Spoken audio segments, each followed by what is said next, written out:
अब संसद में रंगीन धुआं छोड़कर क्रांतिकारी कहलाने का ख्वाब पाले कुछ युवाओं की खबर की ओर बढ़ते हैं, जिन्होंने संसद की सुरक्षा में सेंध लगाई और जिनके स्मोक अटैक से पूरे हिंदुस्तान में हंगामा मच गया है। इस कांड के आरोपियों की पूरी कुंडली आज हम आपके सामने रखेंगे। लोगों के लिए भी सभा की कार्यवाही 2 बजे तक स्थगित की जाती है।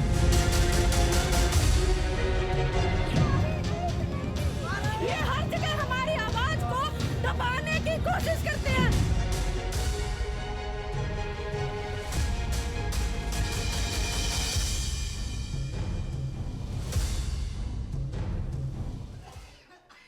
दरअसल संसद में रंगीन धुआं छोड़कर हंगामा करने वालों के मकसद को लेकर इस समय पूरे देश के मन में कई प्रश्न कौंध रहे हैं। और आज जब इस कांड के 6 किरदारों की कुंडली देखेंगे तो इनमें आपको डिग्री बटोर कर करियर में बार बार फेल होने के बाद सिस्टम को कोसने वाला एक वर्ग नजर आएगा।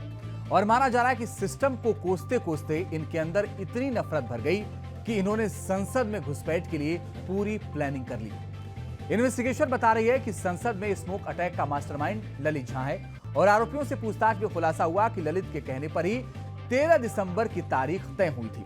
ललित ने आरोपी नीलम और अमोल के हंगामे का वीडियो बनाया और उसे हुगली के रहने वाले अपने एनजीओ पार्टनर नीलाक्ष को भेज दिया ताकि मीडिया कवरेज कराई जा सके।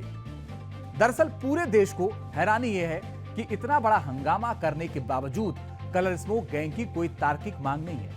ऐसा लगता है जैसे इन्हें तानाशाही नहीं चलेगी का पहाड़ा पढ़ाकर संसद के वेल में कूद जाने के लिए कहा गया था और इन्होंने वही किया। हम आपको एक दिलचस्प बात बता दें, इन्वेस्टिगेशन में पता चला कि ये सभी आरोपी महान स्वतंत्रता संग्राम सेनानी शहीद भगत सिंह के जीवन से प्रेरित थे। लेकिन आपको बता दें कि अंग्रेजों के छक्के छुड़ा देने वाले जिस महान सेनानी के नाम पर इन्होंने संसद में अराजकता फैलाई, वो सभी अपने करियर में फेल रहे हैं, गुमराह रहे हैं। देखिए ये रिपोर्ट।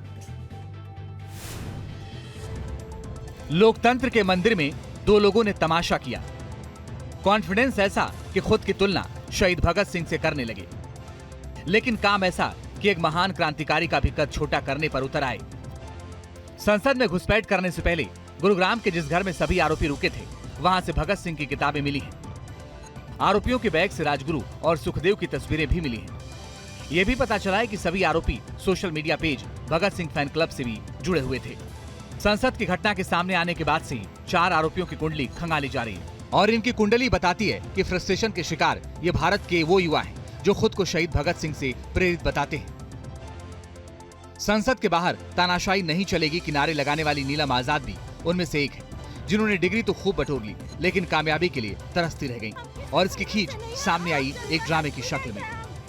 नीलम के पास BA, MA और MPhil की डिग्री है।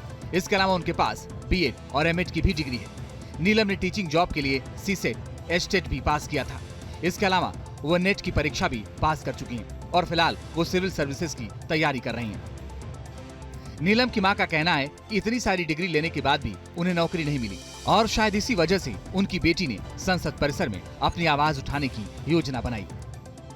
दुखी हो जाए बच्चा ने, और इसने आप देख रहे हो बेड भरिया है और इतनी लाले पढ़ाई करी है और नौकरी नहीं मिल रही, और तो बच्चा मर्दा गलत कदम उठावेगा। सरकार ने भी सोचनी चाहिए यह बात।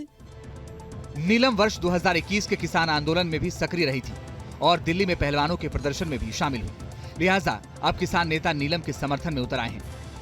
संसद की सुरक्षा में सेंध लगाने के आरोप में गिरफ्तार हुआ महाराष्ट्र के लातूर का रहने वाला अमोल शिंदे का भी अपना फ्रस्ट्रेशन है। अमोल शिंदे BA पास है और वो कई वर्षों से सेना और पुलिस में भर्ती की तैयारी कर रहा है। लेकिन अमोल को ना तो सेना में भर्ती होने में सफलता मिली और ना ही पुलिस में भर्ती होने का मौका मिला। यानी करियर में हार रहे अमोल ने अब क्या किया है, ये पूरा हिंदुस्तान जान रहा है। ये तो दोनों किरदार थे संसद के बाहर उत्पात मचाने वाले। अब बात लोकसभा के दर्शक दीर्घा से कूदने वाले मनोरंजन की। मनोरंजन ने बेंगलुरु की विवेकानंद यूनिवर्सिटी से कंप्यूटर साइंस में इंजीनियरिंग की है, जिसके बाद उसने एक IT फर्म में नौकरी भी की, लेकिन नौकरी छूट गई और अपने पिता के साथ खेती कर रहा है।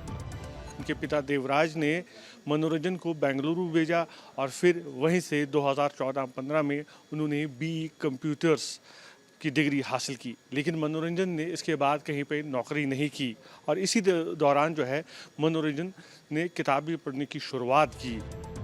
यानी संसद में उत्पाद मचाने वालों ने बड़ी बड़ी डिग्रियां तो ले ली, लेकिन किसी को रोजगार नहीं मिला तो किसी को रोजगार मिलने के बाद भी छूट गया और जीवन में मिली इस हार के बाद ये सभी तथाकथित क्रांतिकारी बन गए।